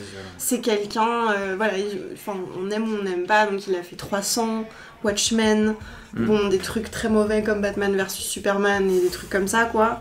Il y a un Gritty aussi qui est très fort, qui font de ouf. C'était le Zack Snyder qui était encore un peu intéressant. Je trouve que quand il a commencé à travailler pour DC, vraiment, il s'est perdu, quoi. Justice League, c'est terrible. C'est pas bon. Moon Kingdom, là, je sais pas quoi, c'est nul à chier. Enfin, après, voilà, Zack Snyder, c'est toujours été un réalisateur qui a été aussi beaucoup critiqué. 300, il s'en est pris plein la gueule. Ouais, alors que 300, pourtant, c'est un classique. C'est un méga classique, mais c'est Internet qui en a fait un classique. Oui. C'est tellement une source de mèmes et de trucs comme ça. Alors que bon, Sucker Punch, c'est pas un classique. Non.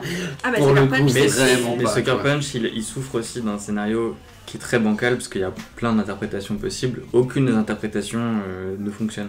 Alors il y a de ça, et des incohérences. Je sais pas pour vous, mais moi aucune des interprétations ne m'intéresse. Je m'en contrefiche. Et en plus on s'en contrefout du perso principal. Franchement on s'en contrefout de tous les persos, moi je trouve. On s'en contrefout de tous les niveaux de lecture, moi j'en ai absolument rien à faire. Et ouais, si je veux être honnête, c'est pour ça aussi que c'est un plaisir coupable, c'est que c'est purement de la pulsion de la pulsion, quoi. C'est la pulsion de vie, de la pulsion de mort, c'est t'as des nanas super jolies en mini-jupe qui se battent dans des mechas contre des nazis zombies, quoi. C'est trop bien, avec de la musique très très cool. J'aurais un peu de mal à les décrire parce que c'est pas trop mon domaine, mais ouais, c'est juste pour ça que c'est un plaisir coupable, parce que c'est bête. Ouais, pour le coup, j'avais beaucoup d'empathie avec le personnage principal, Baby Doll. Parce que j'aime beaucoup Emily Browning, et puis, quand même, c'est une meuf, elle voit sa petite sœur se faire tuer sous ses yeux par son beau-père, et ensuite elle se fait enfermer dans un asile psy de force. Pour le coup, j'étais vraiment en empathie avec elle. La pauvre, c'est chaud.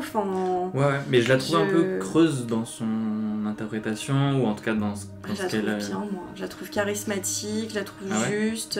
Elle a un visage magnifique. Cette actrice, elle est quand même extrêmement agréable à regarder aussi. Et même les autres. Alors, il y a Abby Cornish qui, elle, pour le coup, est une bonne actrice. On a pu la voir dans Bright Star avec Ben Whishaw, dans ce film très nul, Limitless, où elle joue la copine de Bradley Cooper. Mais t'as aussi Vanessa Hudgens, qui brille pas par ses talents d'actrice. Mais Jenna Malone, qui est très bien. Et la dernière, c'est Jamie Chung, il me semble. Pour moi, c'est plus ces personnages-là qui sont oubliables et interchangeables et pas, voilà. Elle, moi, j'étais en empathie avec Baby Doll. Okay. J'aimais ce personnage. Et moi, justement, l'empathie était bloquée par Zack Snyder.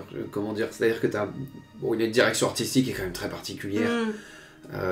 Tout est très sombre, il y a toujours, je saurais pas trop comment l'expliquer, mais on a l'impression qu'il y a une espèce de surcouche numérique constante, très... Complètement. C'est toujours crade, toujours sombre. C'est toujours crade, toujours sombre, et en même temps tout est lisse. Je sais pas trop comment dire, Et en fait, que tu sois dans la réalité 1, la réalité 2, la réalité 3, enfin bref, toute la réalité, il y a toujours cette couche-là.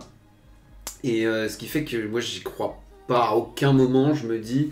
Quand Baby Doll voit sa sœur se faire tuer, quand elle est enfermée, machin et tout, à aucun moment je me dis c'est réel, parce qu'il y a cette surcouche-là qui me sort complètement du truc. J'ai l'impression de regarder un dessin animé. Un peu comme dans 300, Ouais, un peu comme dans 300, où à aucun moment je trouve ça coupe l'empathie. C'est difficile de rentrer vraiment dans... Il y a un truc bizarre, après je sais pas, c'est peut-être moi juste, mais ça coupe l'empathie. Ouais, je sais ce que tu veux dire. Moi j'avais eu un énorme coup de cœur pour ce film quand j'avais découvert, j'étais allée le voir 3-4 fois au cinéma. Enfin vraiment j'avais... moi je suis triste de pas l'avoir vu au cinéma, j'aurais adoré quoi. Je l'avais découvert avec une pote et elle avait autant kiffé que moi et du coup on était retourné le voir plein de fois. Pareil tu vois, ça me faisait le même truc que j'ai pas l'habitude de voir des héroïnes d'action, j'ai pas l'habitude de voir des meufs faire des trucs badass et du coup quand je regarde ça, ça me fait des choses dans mon corps et je kiffe. Le problème c'est encore une fois... ultra male gaze et ultra sexualisation. Et là, c'est assumé, par contre. Ouais, mais c'est encore plus dérangeant parce que je trouve que c'est un peu pédophile. Ah oui, là, complètement pédo. Et puis en plus, on te montre des mecs qui sont des gros... Enfin, c'est encore plus... Ouais, vraiment genre il était vraiment le personnage de violeur, qui est joué par Oscar Isaac, qui joue plutôt pas mal d'ailleurs, si je me souviens bien. Mais il est extraordinaire. Il est assez terrifiant, Oscar j'ai Isaac, souvenir qu'il était vraiment terrifiant. C'est un très bon acteur. Ouais. Mais ouais, du coup, c'est encore plus dérangeant pour moi parce que c'est pas que du male gaze, c'est aussi. C'est quand même des adolescentes, quoi. C'est des mineurs. C'est un peu chaud. Voilà. Mais bon, les actrices, il faut le savoir, elles se sont entraînées pendant au moins 6 mois. Elles s'entraînaient 10 heures par jour et elles soulevaient 100 kilos. Ouais, après c'est le making of, mais Baby Doll qui te soulève là en. Tu la vois. Je sais plus comment ça s'appelle, mais elle soulève ces trucs. Deadlift, je crois. Moi-même qui fais pas mal de sport, je suis incapable de faire ça. Ouais. Et c'est badass. Elles avaient des leçons de muscu, de combat au corps à corps. Les chorés sont très chorés, par grave contre, sympa. voilà, c'est les scènes d'action, elles sont. Les mouvements de la caméra, le cadre. C'est généreux quoi. Techniquement. C'est généreux, ça y va, hein, sur les explosions, le montage sonore est très bon. Les scènes de combat dans les tranchées, on prend vraiment action sur action sur action. Ouais. Incroyable. Et c'est quand même très compréhensible, c'est bien chorégraphié et je sais pas, c'est généreux, ça dégouline. Mais oui, ça dégouline de kiff ce film. C'est ça, c'est très riche, c'est très très riche. Ouais, clairement. Vraiment, regardez-le avec du son. Le sound design. Le sound design excellent. La scène du bombardier.